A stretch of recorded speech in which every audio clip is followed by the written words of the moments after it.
The frost crept along the broken window panes like skeletal fingers, and Mira Torres pressed herself deeper into the corner of the abandoned transport station.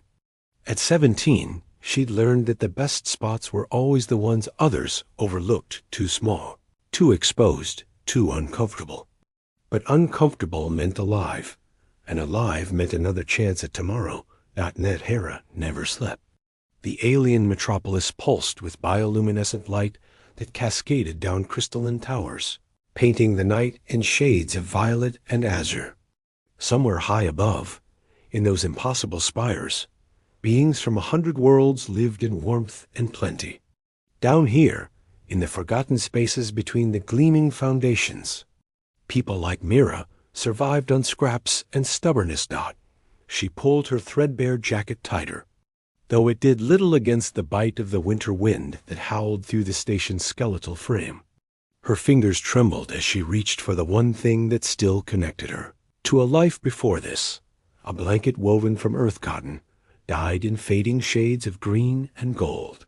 Her grandmother had made it, back when Earth still existed in more than Myra's memories. Back before the evacuation ships had scattered humanity across the stars like dandelion seeds. Just one more night, she whispered to herself, the words forming clouds in the frigid air. One more night, and maybe tomorrow I'll find work at the docks. It was a lie she told herself often. The docks didn't hire humans anymore, not after the labor disputes, not after the riots. Humans were tolerated in Nethara, barely, as long as they stayed invisible and caused no trouble. A sound shattered her thoughts, a wet, desperate gasp that didn't belong to the usual symphony of urban decay. Myra's survival instincts screamed at her to stay hidden, to ignore it.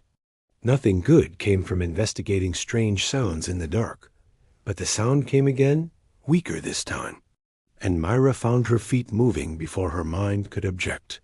The alley behind the station was darker than the main platform, lit only by the dim glow of a malfunctioning street lamp that flickered in irregular intervals. In those brief pulses of light, Mira saw him. He lay crumpled against the wall, his body too large and too elegant to belong in this place of rust and ruin. His skin held an opalescent quality, shifting between pearl white and soft lavender with each shallow breath. The Celestians were rare in the lower levels. Their kind ruled the golden districts, lived in floating palaces, commanded respect with every graceful movement. This one wore clothing that shimmered even in the darkness, fabric that cost more than Mira had seen in 3 years of survival. Blood pooled beneath him, dark and viscous, spreading across the broken pavement. A wound in his side leaked life with each heartbeat, and those heartbeats were growing farther apart. Mira should have run, should have let the alien die and taken that expensive clothing to sell in the underground markets. Should have put her own survival first, the way 3 years on the streets had taught her. Instead, she knelt beside him.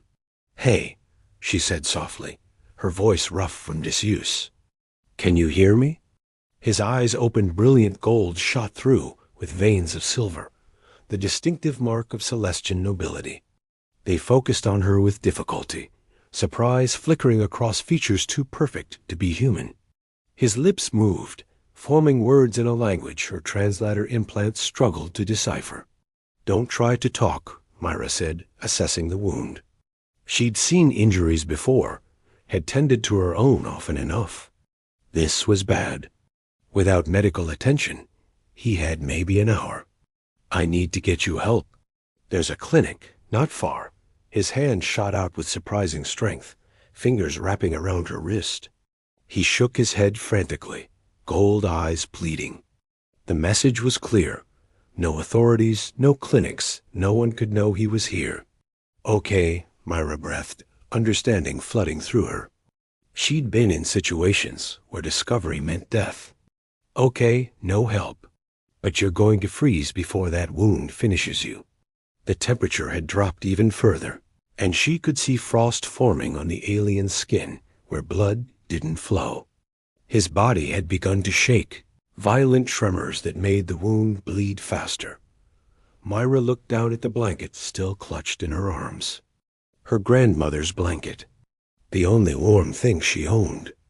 The only piece of home she had left. "Damn it," she muttered, unfolding the fabric. "You better appreciate this." She draped the blanket over his large frame, tucking it carefully around his shoulders and across the wound to add pressure. The alien's golden eyes widened, question swimming in their depths as he stared at her. "It's just a blanket," Mira said, settling down beside him, her back against the cold wall.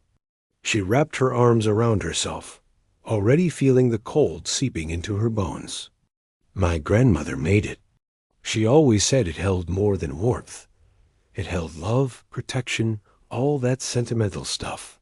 The alien's breathing had steadied slightly, the tremors easing as the blanket's warmth surrounded him. He reached up with a trembling hand, touching the fabric with something like reverence, then looked at Myra with an expression she couldn't quite read. "Don't mention it," she said, though her teeth had begun to chatter. "Someone helped me once, when I first ended up on these streets. An old Tellurian woman who gave me her coat when I was about to freeze. She died that same night." Myra's voice caught. "I always wondered if she'd have survived if she'd kept it." The alien's hand found hers in the darkness, his fingers warm where hers had gone numb. He squeezed gently, and somehow Mira understood. This was thanks. This was promise. This was something words couldn't capture. "I'm Mira," she said, her eyes growing heavy. The cold was making her drowsy, dangerous drowsy. "You got a name, Golden Eyes?" His lips moved, forming a sound that the translator rendered as Tavian. "Tavian," she repeated, her voice slurring. "That's pretty. Very ... royal sounding." She didn't see the way his eyes widened at that, didn't notice the small device he activated with his free hand, sending a signal into the night sky. Exhaustion pulled her down into darkness, and the last thing she felt was Tavian's hand tightening around hers. Warm and alive, the night deepened around them. Two unlikely figures huddled in an alley where the city's light couldn't reach. Above them, unseen by Myra's closing eyes, ships began to move through the clouds. Dozens of them, and hundreds, converging on coordinates transmitted by a prince who had been left for dead. Mira dreamed of warmth and safety, of her grandmother's kitchen and the smell of earth-grown bread.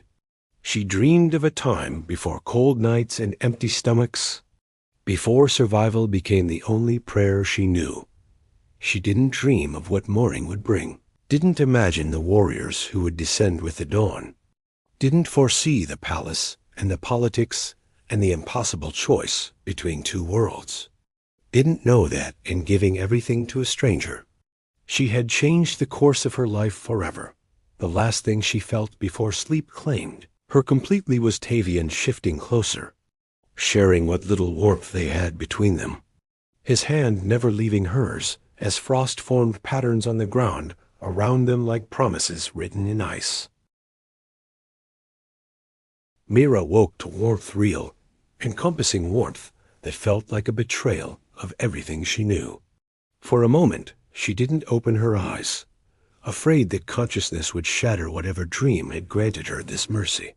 But then she heard voices, low and urgent, speaking in a language that made her translator implant work over time. Her eyes snapped open to a sight that stopped her heart. She was surrounded by warriors. Dozens of them, all Celestian, their opalescent skin gleaming in the early dawn light. They wore armor that seemed grown rather than forged, organic plates that shifted colors from pearl to rose gold with each movement. Every weapon was trained on her, every face a mask of controlled aggression. "Don't move." "Human," one of them commanded, his voice like distant thunder.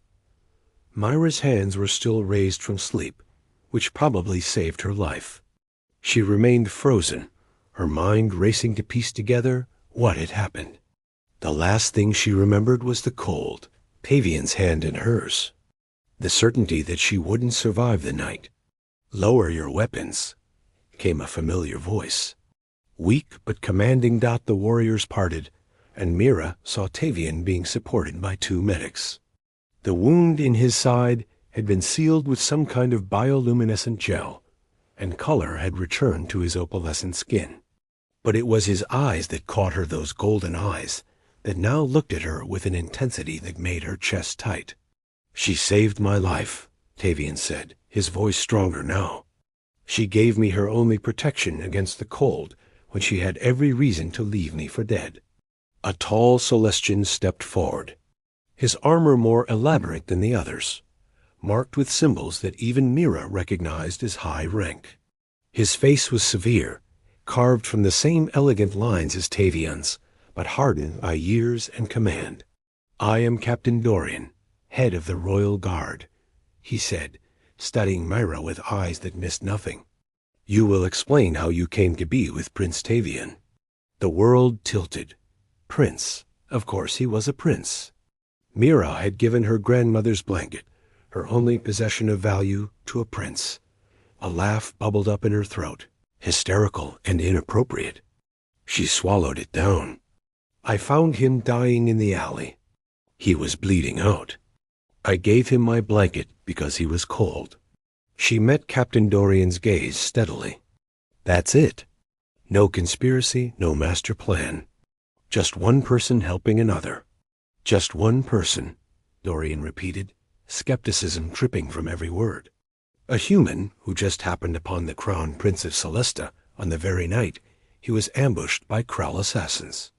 "I don't know what Krell are," Mira said, her voice sharp with cold and exhaustion. "And I didn't happen upon anything.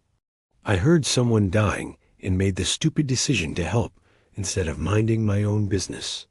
Trust me, I'm regretting it now." A ripple of shock went through the assembled warriors. Apparently, no one spoke to Captain Dorian that way, but Tavian laughed, a real, genuine sound that transformed his face. "She has spirit, Dorian. Lower the weapons. Now." "Your Highness." "That's an order, Captain." Slowly, reluctantly, the warriors complied. Myra felt the pressure ease from her chest, though her heart continued to hammer against her ribs. Tavian moved toward her, waving off the medic's protests. He held something in his hands, her grandmother's blanket, now cleaned and folded with care. "You stayed with me through the night. In the cold. You could have died." "Yeah, well," Myra said, taking the blanket with trembling hands. "Wouldn't be the first time I almost died in an alley. At least this time I had company." Before Tavian could respond, a new presence cut through the crowd of warriors. She moved with liquid grace, her skin a shade lighter than Tavian's, more silver than pearl. Her hair cascaded down her back in waves that seemed to hold captured starlight, and her eyes, the same gold as her brother's, fixed on Mira with unconcealed hostility. "This is her?" the newcomer said, her voice melodic and cold. "This is the human who has mobilized half our fleet?" "Seraphine," Tavian said with a sigh. "Be civil? Civil?" Seraphine circled Myra like a predator assessing prey. "Brother, you were nearly killed. And now we find you protected by a street urchin who probably planned the whole thing." Myra's temper, usually kept under tight control, flared. "Listen, princess. I'm not a princess, I'm a duchess." "I don't care if you're the queen of the universe," Myra snapped. "Your brother was dying. I helped him. If that's a crime in your world, then your world is more messed up than I thought." The silence that followed was absolute. Even the wind seemed to hold its breath. Then Tavian laughed again, the sound echoing off the alley walls. "I like her." Seraphine's expression was priceless shock warring with indignation. "Tavian, she just spoke the truth," he finished. "Something we hear far too rarely at court." He turned back to Myra. "You're cold, hungry, you've had no rest, and my sister is being unnecessarily hostile. Please, allow me to offer you sanctuary. It's the least I can do." Myra clutched the blanket tighter. "I don't need charity." "It's not charity. Tavian said softly. "In Celestian culture, a life that is sacred. You saved my life, Mira. That creates a bond that cannot be dismissed or ignored. Until I have properly honored that debt, you are under my protection. And if I refuse?" Captain Dorian stepped forward. "Then you'll be detained for questioning about the assassination attempt." "Standard protocol." "That's not," Tavian began. "That's exactly protocol, Your Highness," Dorian interrupted. "She was present at the scene of an attack on the Crown Prince. Until we've verified her story and determined she's not part of a larger conspiracy, she cannot simply walk away." Myra looked between them, understanding dawning.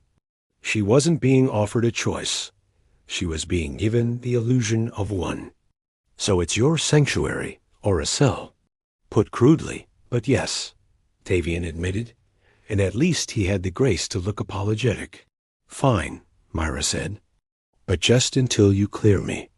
Then I go back to my life." "Such as it is," Seraphine muttered. Myra whirled on her. "You know what? I survived 3 years on these streets. 3 years with no family, no money, no friends. I survived gang wars and winter storms and starvation. So yeah, such as it is still my life, and I built it from nothing." "What have you survived, Duchess?" "A bad hair day." For a moment, Myra thought Seraphine might strike her. But then something flickered in those golden eyes. Not anger, but curiosity. "You're either very brave or very foolish." "I've been told it's both," Myra replied. The corner of Seraphine's mouth twitched. "Perhaps you're not entirely boring." "High praise," Myra deadpanned. Tavian looked between them, a smile playing at his lips. "Well, this should be interesting." The transport that carried them away from the lower levels was unlike anything Myra had ever seen. It moved without sound, gliding through the air with impossible grace. Through the transparent walls, she watched the city transform as they rose, the grimy industrial sectors giving way to merchant districts, then residential areas that gleamed like jewels, and finally the golden district where the Celestian elite made their homes. "Have you ever been to the upper city?" Tavian asked, sitting across from her. Seraphine had positioned herself as far away as possible, but Myra noticed the Duchess was watching her with barely concealed interest. "No," Myra admitted. "Humans aren't exactly welcome here. You'll find our palace ship more accommodating," Tavian said. "Palace ship?"